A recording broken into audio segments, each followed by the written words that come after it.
तो मेरी कोशिश है कि बाढ़ से वंचित हम बैकुंठपुर को रखें और कुछ उनका सपना था कि स्टेडियम बनाने का, तो एक क्या मैं दो स्टेडियम यहाँ बनवा रहा हूँ। जब तक जातीय जनगणना नहीं होती तब तक मैं अपने अधिकार को कैसे समझता। हमारी संख्या है 60%, 80%, 85% और हमको अधिकार मिल रहा है 15% के बराबर।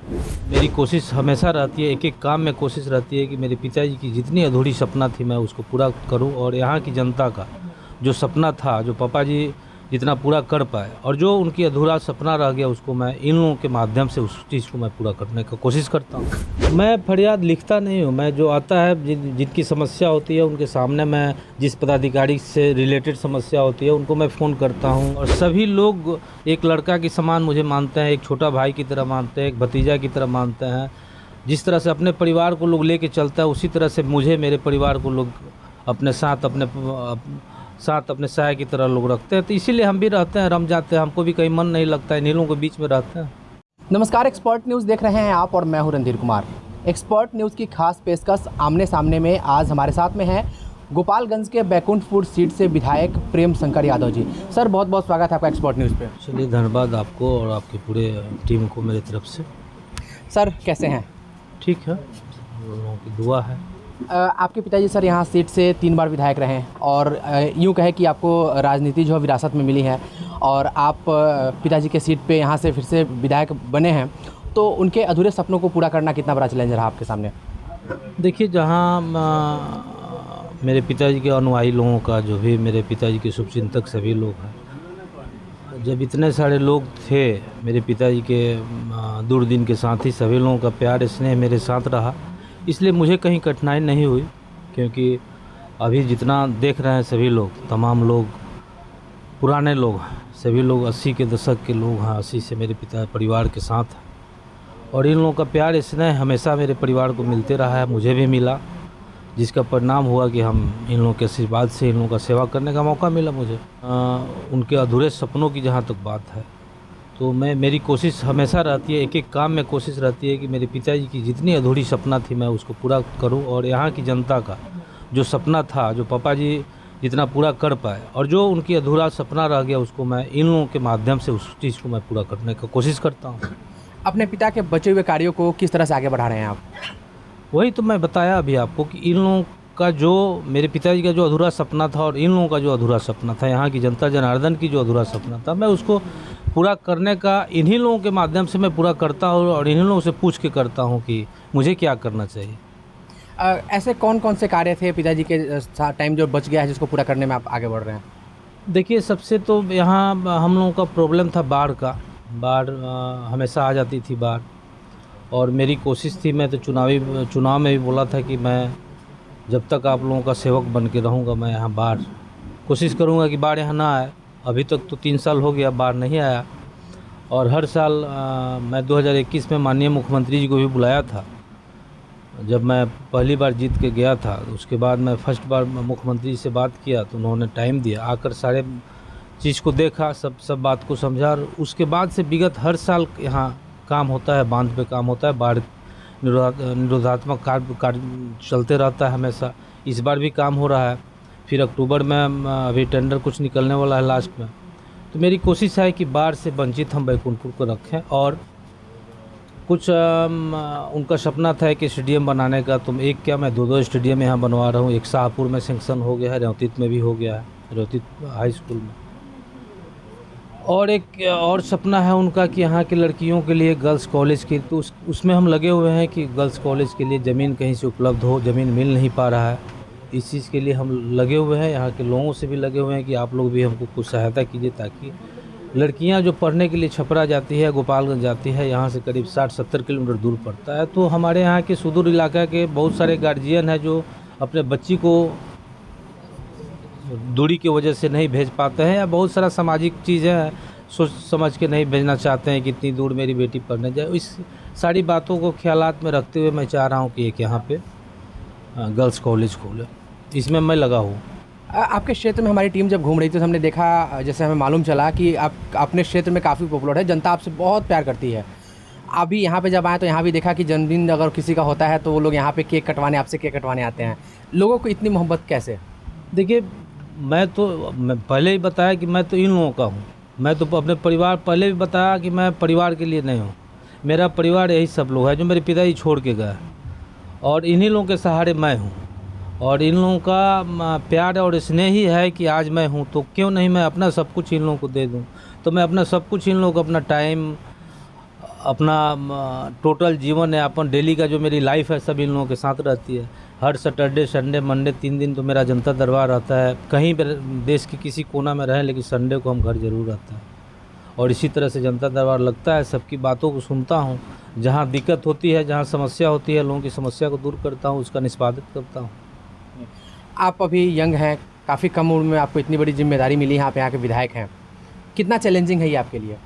बोला मेरे लिए चैलेंजिंग इसलिए नहीं है कि इतने लोगों का प्यार स्नेह मेरे पास है, और सभी लोग एक लड़का के समान मुझे मानते हैं, एक छोटा भाई की तरह मानते हैं, एक भतीजा की तरह मानते हैं।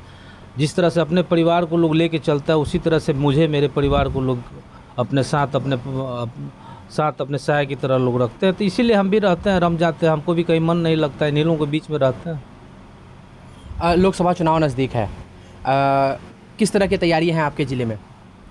देखिए, अभी तो लोकसभा की तैयारी है। अभी हम लोगों की महागठबंधन की मीटिंग बैठी थी जिला में।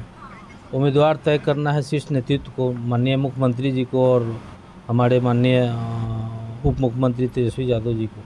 अब कौन कैंडिडेट होगा इस पे तो हम कुछ नहीं बोलेंगे, लेकिन हम लोग की तैयारी चल रही है, बूथ लेवल पे तैयारी चल रही है। अभी BLA का कार्यक्रम चल रहा है। हर बूथ पे हम लोग का 15 सदस्यीय टीम होगा।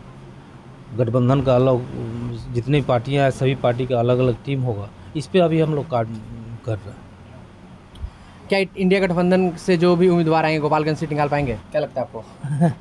ये तो जनता के ऊपर डिपेंड करता है ना, जितना हारना तो अलग की बात है, लेकिन हमारी महागठबंधन की, इंडिया गठबंधन की तो कोशिश रहेगी कि हम लोग अपना सीट बरकरार रखें। जैसे जैसे लोकसभा चुनाव नज़दीक आ रहा है, ED और CBI का जो दबिश है वो लालू यादव परिवार पे बढ़ता जा रहा है, इसको किस रूप में देखते हैं? देखिए, एक तो ED और CBI तो एक उनका हथियार बन गया है, BJP का हथियार है। जहाँ मर्जी वहाँ लागू कर दे, जहाँ मर्जी वहाँ भेज दे। अभी संजय सिंह के साथ क्या हुआ दिल्ली आप पार्टी के जो सांसद है संजय सिंह जी, उनके साथ क्या हुआ? कोई प्रूफ नहीं है, कोई एविडेंस नहीं है, फिर भी उनको जेल भेज दिया गया। जब सुप्रीम कोर्ट में इसकी सुनवाई हुई, कोर्ट में जब इसकी सुनवाई हुई, तो कोर्ट ने फटकार लगाया कि आप किस बेस पे आपने उसको गिरफ्तार किया। तो ये सब तो हथियार है, यही प्रोपगंडा है लोगों को। लेकिन पब्लिक अब समझ चुकी है कि कहीं ना कहीं देश के साथ, देश को फिर से गुलाम करने के रास्ते पे लाया जा रहा है। हमारी जितनी अर्थव्यवस्था है कहाँ है, चरमरा गई है। महंगाई पे आप सभी जनता जनार्दन पूरे देश की महंगाई पे वोट दिया, और महंगाई चरम पे है। देश जो अधिकार हमको अंबेडकर साहब ने दिया था, जो संविधान में अधिकार हमको आपको मिला, वो अधिकार के साथ छेड़छाड़ किया जा रहा है। पब्लिक कितना दिन नहीं समझेगी? पब्लिक धीरे धीरे सब बात समझ रही है, और इस बार माकूल जवाब मिलेगा BJP को। सर, जैसा कि आपने बताया कि हम 3 दिन जनता दरबार लगाते हैं, ये बहुत कम ही देखने को मिलता है कि कोई भी विधायक या बड़े संवैधानिक पद पे जो बैठा हुआ व्यक्ति हो वो जनता से डायरेक्ट टच में रहता हो। आप 3 दिन जनता दरबार लगाते हैं, किस तरह से लोगों की फरियाद सुनते हैं, किस तरह के लोग यहाँ पहुँचते हैं? मैं फरियाद लिखता नहीं हूँ। मैं जो आता है, जिनकी समस्या होती है उनके सामने, मैं जिस पदाधिकारी से रिलेटेड समस्या होती है उनको मैं फ़ोन करता हूँ। होने वाला होता है तो बता देते हैं कि भाई हो गया आपका काम, नहीं होने वाला था बता देते हैं कि नहीं होगा भाई आपका काम। उनको थोड़ी देर के लिए अच्छा लगता है, थोड़ी देर के लिए बुरा लगता है, लेकिन मैं सबकी समस्या सुनता हूँ, और मैं रिलेटेड जो पदाधिकारी है उनसे मैं बात करता हूँ। नेक्स्ट रोज़ भी बात करता हूँ। अगर नहीं होता है तो उनसे मैं फ़ोन पे संपर्क करता हूँ, और कोशिश मेरी रहती है कि जो भी मेरे पास जनता जनार्दन आते हैं उनकी समस्या को मैं दूर करूँ। और ये मेरी रेगुलर चलती है, ये मेरी ऐसी कुछ नहीं है। मेरा सप्ताह में 3 दिन तो हर हालत में चलना है। जाति जनगणना का रिजल्ट आ गया है और इसको लेकर तमाम तरह की बातें हो रही हैं। आप जिस जाति से आते हैं उस जाति के सब सर्वाधिक वोट हैं बिहार में आपकी जाति का, किस रूप में देखते हैं आप इसको? माननीय मुख्यमंत्री नीतीश जी अगर छेड़छाड़ किए रहते तो वो अपने जाति का काहे नहीं बढ़ा देते? वो अपने जाति के लोगों की संख्या बढ़ा देते। ये सब मनगढ़ंत बात है, कहीं ऐसी कुछ नहीं है। जो धरातल पे है, जो वास्तविक चीज़ है, वही जाति जनगणना जो हुआ, जो वास्तविक है। सबके घर इतना टीम लगा हुआ था, 3-4 महीना इतना टीम लगा हुआ था, कहीं छूटने का किसी सवाल ही नहीं है। कोई कहता है ना कि मेरे यहाँ नहीं है, बताइए कोई ऐसा। आप लोग भी हैं, मीडिया से हैं, आप लोग भी जब जातीय जनगणना हो रहा था तो आप लोग भी सर्वे कर रहे थे, घूम रहे थे। ऐसा कहीं तो हमको नहीं लगता है कोई ऐसा घर है जो जहाँ छूटा होगा। हमको तो ये लगता है कि जहाँ कम है वहाँ लोग ज़्यादा बढ़ा कर बताया है। जातीय जनगणना इसलिए ज़रूरी था, हमारे माननीय राष्ट्रीय अध्यक्ष लालू प्रसाद यादव जी इसलिए पूरे देश में जातीय जनगणना कराने के लिए बोल रहे थे। जब तक जातीय जनगणना नहीं होती तब तक मैं अपने अधिकार को कैसे समझता। हमारी संख्या है 60%, 80%, 85% और हमको अधिकार मिल रहा है 15% के बराबर।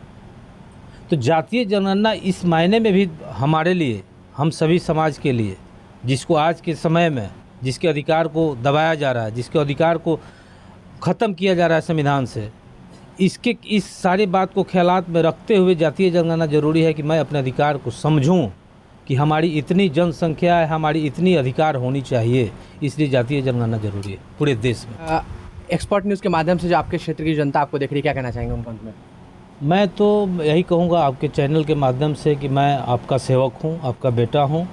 अगर 3 साल के बीच में अगर हमसे कोई भूल चूक हुई हो तो मुझे अपना भाई समझ के, भतीजा समझ के माफ़ कीजिएगा। मेरी कोशिश है कि मैं आप लोगों के सपनों को पूरा करूं, मेरे पिताजी के सपनों को जो अधूरा था उसको मैं पूरा करूं और आप लोगों के बताए हुए कदमों पर मैं चलूं। बहुत शुक्रिया सर। Thank you. तो ये थे हमारे साथ में राजद के विधायक बैकुंठपुर सीट गोपालगंज से। अभी के लिए फ़िलहाल इतना ही। आप बने रहिए हमारे साथ और देखते रहिए एक्सपर्ट न्यूज़, आपकी आवाज़। नमस्कार।